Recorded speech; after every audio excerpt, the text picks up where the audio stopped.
ద్వాపరయుగంలో మధుర నగరం కంసుడనే క్రూరరాజు పాలనలో నలిగిపోతుంది. ప్రజలపై అణచివేత, భయపెట్టడం, రక్తపాతం అతని స్వభావం. తన అధికారమే అతనికి దేవుడు. తన కన్నతండ్రి ఉగ్రసేనుణ్ణే జైల్లో పెట్టి సింహాసాన్ని అధిష్ఠించాడు కంసుడు. అయితే తన చెల్లెలు దేవకి అంటే అతనికి అపారమైన ప్రేమ. ఆమె వివాహ సమయంలో తానే స్వయంగా రథాన్ని నడుపుతూ అత్తవారింటికి తీసుకెళ్తున్నాడు. ఆ సమయంలో అతని మనసులో ఆనందం, గర్వం నిండిపోయాయి.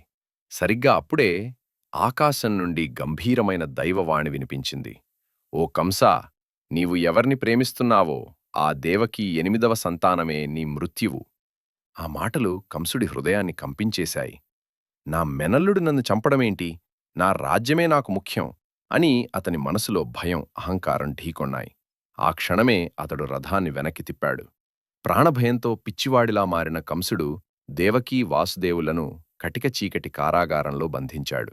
రోజులు గడుస్తున్న కొద్దీ దేవకీ గర్భం నుండి పుట్టిన ప్రతి పసికందును అతడు నిర్దయగా హతమార్చాడు. 7 బిడ్డలతో పాటు వారి హృదయాలు చీలిపోయాయి.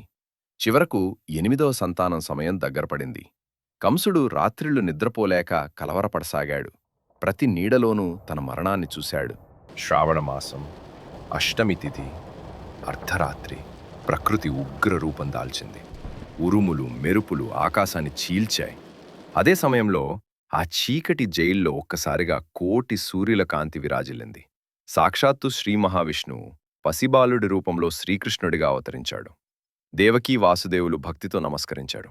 వారి కన్నీళ్లు ఆనందంగా మారాయి. అదే క్షణంలో వాసుదేవుడి చేతులకున్న ఇనుప సంకెళ్ళు తెగిపోయాయి. జైలు తలుపులు వాటంతట అవే తెరుచుకున్నాయి. అప్పుడొక దైవస్వరం వినిపించింది. నన్ను వెంటనే గోకులానికి చేర్చు. భక్తితో వాసుదేవుడు పసికృష్ణుణ్ణి ఎత్తుకున్నాడు. వెదురుబుట్టలో పెట్టి జైలు నుండి బయలుదేరాడు. ఉప్పొంగుతున్న యమునా నది ఎదురుగా నిలబడ్డాడు. కాని వెనక్కి తగ్గలేదు. కృష్ణుడి పాదం తాకగానే యమునాదేవి దారి ఇచ్చింది. అదేవేళ ఆదిశేషుడు తన పడగలతో గొడుగులా కాపాడాడు.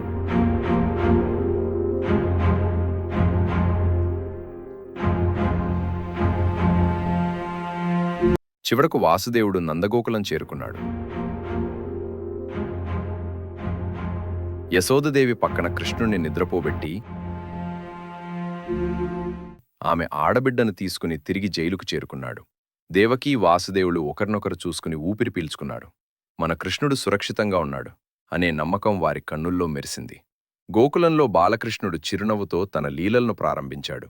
లోకాలను రక్షించే ఆ పరమాత్ముని మహాప్రయాణం అలా మొదలైంది.